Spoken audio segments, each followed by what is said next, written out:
तो हेलो दोस्तों, हम इस वीडियो में बात करेंगे भोजपुरी की सुपरस्टार यानी पावर स्टार के छोटे भाई ऋतिक सिंह जी के बारे में बात करेंगे।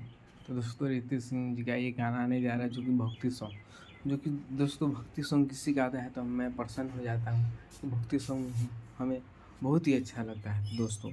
तो भक्ति सॉन्ग आने जा रहा है, हम इसके बहुत ज़्यादा सपोर्ट करेंगे दोस्तों।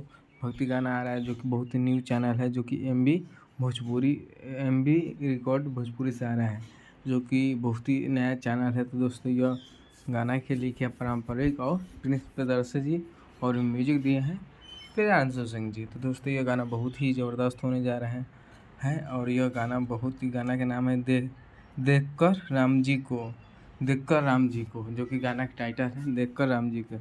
और यह सतीश सिंह गाए हैं, ऋतिक सिंह गाए हैं, जो कि ऋतिक सिंह बहुत ही अच्छा गाना गाते हैं। तो दोस्तों, ऋतिक सिंह को सपोर्ट जरूर कीजिएगा और मेरे चैनल को भी सपोर्ट कीजिएगा ताकि बहुत ही आगे चैनल जाए। तो दोस्तों, वीडियो पसंद आया हो तो वीडियो को लाइक कर दीजिएगा, चैनल पर नया हो तो चैनल को सब्सक्राइब कर दीजिएगा ताकि भोजपुरी का हर आप तक पहुंच सके। जय हिंद, जय भोजपुरी। धन्यवाद दोस्तों।